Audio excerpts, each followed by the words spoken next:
Si tu aimes mes vidéos, abonne-toi et clique sur la clochette pour ne pas rater les prochains épisodes. Et si tu le souhaites, lâche un commentaire ou clique sur le pouce vers le ciel. C'est positif pour le référencement de ma chaîne. Et bonjour à tous, j'espère que vous allez bien. Alors aujourd'hui nous allons voir TOA, oui parce que souvent on est enquiquiné par la double particule TOA parce qu'elle peut avoir plusieurs sens possibles selon les nuances et les phrases que l'on a, et donc il me semblait bien de faire un éclairage sur ce point. Et donc cette vidéo s'adresse aux japonisants débutants, intermédiaires, avancés, parce que nous allons essayer de faire une explication la plus exhaustive possible concernant cette double particule. En ce qui concerne la particule TOA, elle n'aura plus de secret pour TOA, et c'est juste après le générique.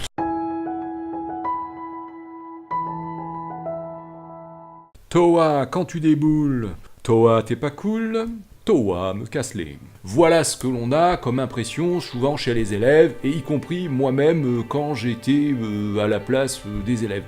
Alors, qu'est-ce qu'on peut dire de TOA ? Vous voyez, si on l'analyse, vous voyez qu'on a la particule TO qui est suivie de la particule OA. C'est pour ça qu'on parle de double particule. C'est la particule TOA.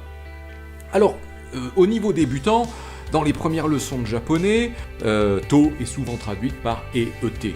Également, un peu plus loin, on voit To dans le cadre de l'accompagnement.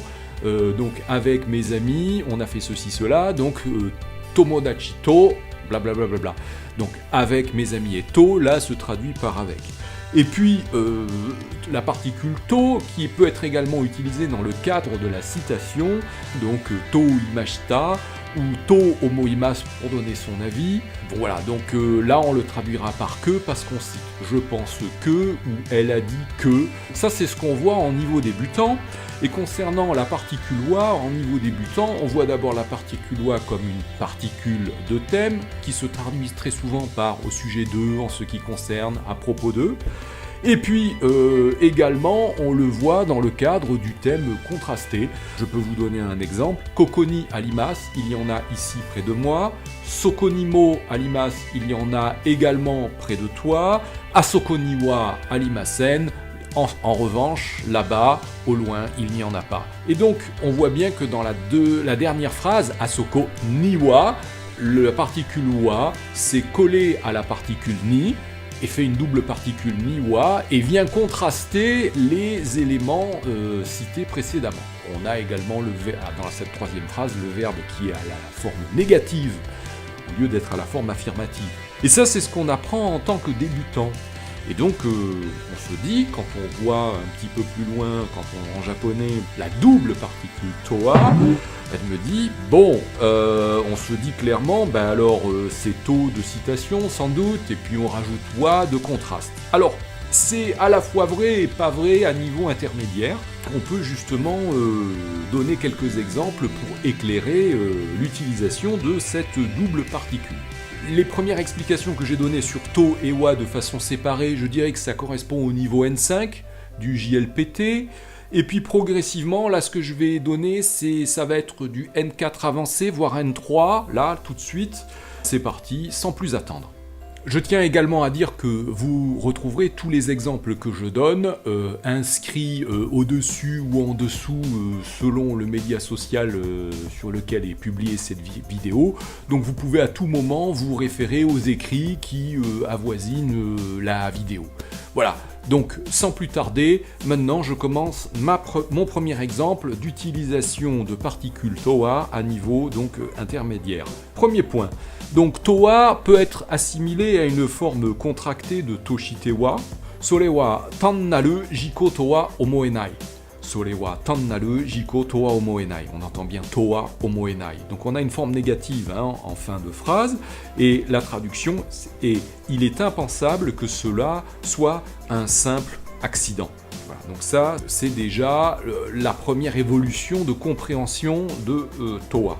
L'autre point que l'on voit en niveau N3, c'est lorsque l'on compare deux positions opposées. Exemple, Watashi no kangae wa anata no kangae to wa kotonaru. Watashi no kangae wa anata no kangae to wa kotonaru.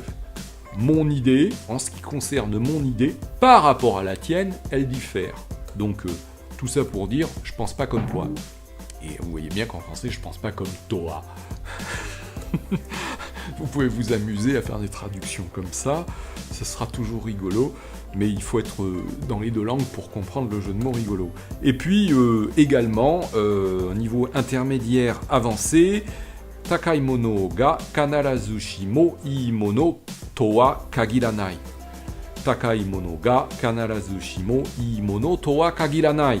Donc, les choses chères ne se limitent pas aux choses bien. Donc, ne se limitent pas, towa kagiranai. Donc, où les choses chères ne sont pas forcément les choses bien, si on veut être plus naturel en français.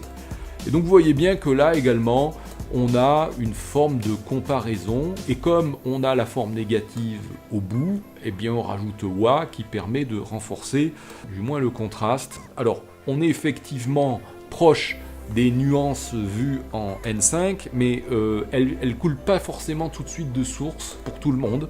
Essayez de vous raccrocher quand même aux bases, parce que ça vous sera toujours utile, mais commencez un petit peu à mettre un peu de l'eau dans votre vin et à vous assouplir au niveau des traductions et de votre, finesse de compréhension. Après, on voit plus loin une autre forme, toujours au niveau intermédiaire, où towa sera également traduit par pas plus, à peine. Par exemple, ekimade sanpun towa kakaranai, ekimade sanpun towa kakaranai, il ne faut pas plus de 3 minutes pour aller à la gare. Hein, et on voit bien que là également, on a une utilisation de towa, un peu contrasté puisqu'il y a kakaranai. Voilà, là on s'éloigne assez des premiers sens que l'on apprenait à l'origine. Donc l'utilisation de towa, dans ce cas-là, peut se traduire par à peine, tout au plus, donc solerodo ou éventuellement seize, qui veut dire à peine.